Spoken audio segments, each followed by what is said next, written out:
Okay, so it's been a minute since I made a last video, but I'm back at it again, and this time I'm going to be talking about another listing of isekais that I deeply enjoy. So we're going to start off with an older one that's going to be coming back. So it's called A Sentence of a Bookworm. So it's a story about a girl who loves books. Big on that. She's a bookworm. And ironically enough, gets killed by a stack of books. So pretty much she gets brought into this new world where books are not that easily accessible to the common folks, which she is born into. Despite that, her family is wonderful, sweet, loving people, and very supportive of her as a whole. And over time, because of this whole situation that, girl can't get a book, that stuff is expensive. So she thinks to herself, I know how to make that. So she goes off on an adventure and a couple of like little back and forths of trying to find ways to make her own book, or at least, well, yeah, make her own book, or at least get access to get books, because she needs that. She needs that. Books are her thing. Books are her deep love. So you see a lot of, so the story's focused on, it's not about her trying to be a hero, not trying to save the world, not trying to make a big impact, but her actions do have an impact, but it helps more of like, little by little. It's like a little stream of connections that she helps along the line that helps better the lives of people and herself. With a bit of conflict, but she has a lot of ideas, as most of them do in these situations. They come from their previous world. Everybody's smart. Everybody got some kind of resource that they have from their previous life. So pretty much, because she has all these great ideas, it causes a bit of conflict. In a good way and also in a bad way, catching the attention of some very conflicting parties. One that wants to use it for money, and one that wants to use it because it feels like she's threatening their standing in certain things, especially because they got a little issue with people of lower status. But that one's a good one. And it's going to be coming back, I believe, this year, unless they start to change at the last minute. Another one is called Tanya the Evil. Yes, I do not have to say much if you don't know it. Pretty much, God had beef with this one man that did not want to believe in him, because the guy pretty much spit in his face saying, I don't give a fuck about you. I was like, oh, you don't want to believe me? You disrespect me? Okay, you know what? I'm gonna let you die. Matter of fact, I'm gonna put you in a whole other world that's going through a war. Yeah. Now, I was like, I was like, what? You crazy? I was like, nah, I ain't crazy. I'm getting even. So pretty much it's a bit of a back and forth between pettiness of one person like, I'm not gonna believe in you, and you better believe, or I'm gonna make your life a living hell. I don't know what this guy was on in this show, but that was a next level of petty. It's crazy.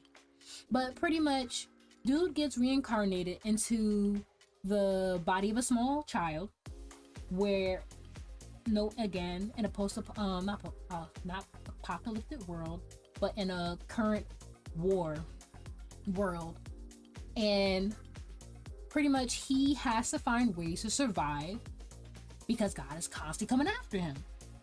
And in order to survive, he uses his smart brain along with the magic abilities that he happens to have, which is very immense, and goes to war. And he does the most heinous tactical stuff imaginable, does not freaking care, but he gets the results done. So everybody's like, that little girl terrified.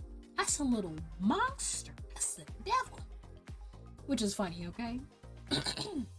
It does not help with the crazy, sadistic, psychotic expressions that she be making. But this anime is good. It's going to be coming out this year. Fingers crossed.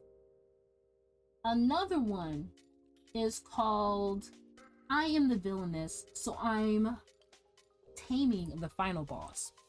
This one, I like this one because the female character does not feel like a complete dunce.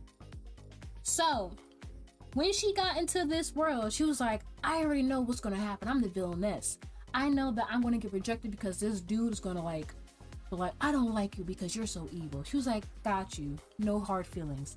I accept the annulment of our wedding or engagement. Yeah. Dude did not like that. He becomes very petty throughout the story. So in order for her to survive, she decides, I'm gonna try and kick it up to the demon lord. And if anything, I think she made a smart choice because that guy is fly as hell. Looks good. And they go with a lot of back and forth antics of her trying to romance him. She is a pursuer. Dude is like, what's going on here? I'm a little confused. I'm intimidated. She coming on kind of strong. But it's funny. It's funny as hell.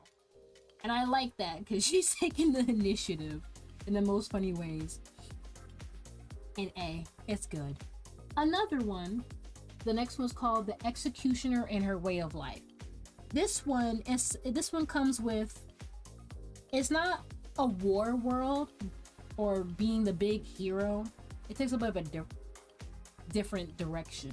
So with this one, this kingdom ends up summoning two different people, a guy and a girl. And let's just say that's not something that they're supposed to be doing. And as well as people of this world aren't that fond of outer worlders because of some conflict that has happened because of their actions that has impacted the world. It's a lot. I don't want to spoil anything, but let's just say this was a bit of a shocker, a little bit of a head turner, okay, in the best way possible. It only had one season. It's not that old, but I do hope that it has a second season because it has, the way they left it, it needs to have more. We need to have more. But yeah. Another one that I liked, let me see. What was the name of that one? Oh, okay. The Magical Revelation of the Reincarnated Princess and the Genius Young Lady. Yes, long ass name. No one's surprised by this. But this one, it's also I'm just gonna say this one's Yuri. This one's a Yuri Isekai. It's sweet, wholesome. The animation and fights are great. The characters deal with a lot of internal conflict because, so with this one, this girl, she gets reincarnated into this high society kind of family, but where magic is pretty much common, especially within the royals, from what I remember. But the only issue with that is she doesn't have that. She doesn't have any magical abilities. And that's a bummer, obviously. So because she doesn't have that naturally, she compensates that by using, I guess you could say, like kind of like alchemy way, using materials, resources to get the same kind of effect. And her whole thing is that she always liked the idea to be able to fly, to soar through the sky in her previous life, because her previous life was kind of rough, and I believe that she was always stuck in a room. So the moment she got to be able to move around and do stuff, she was, I ain't letting this opportunity take me. I'm in a world of magic. I'm going to make that work for me. So pretty much she makes her own things, makes her own devices to be able to use magic and enjoy herself. And it becomes a bit of a conflict because people don't like that about her because she doesn't naturally have the ability to have magic. And she doesn't act like the typical lady. So she kind of gets like looked down about that. But that's not like the main focus of it. It's just that people, they have a bit of an issue with her because she's doing things that not most people do, and it has a lot of conflict. But she also is inspired by this other girl that she meets and has a deep crush on, and you get to see how they start to interact with each other and also help build each other up. And it's not overly, like, nothing about it's like overly sexual. It just feels like a very gradual connection, and I like that. Okay. But yeah, but those are the ones that I listed that I definitely enjoyed and I hope continues. The last one I mentioned, I don't think is going to be coming back. Maybe, maybe not. I'm not sure. But the way it ended, it felt like it was a good ending if the anime is just done with it. But those are definitely ones I would suggest that I've seen that has a good story, good connection, decent world building for sure. But yeah, I think, wait, there's also, I don't know if I mentioned this one. Let me see. I think, yeah, it's called A Faraway Paladin. I don't know if I mentioned earlier, but a faraway paladin is of a guy who didn't like how he was in his previous life. He felt like he was a shitty person.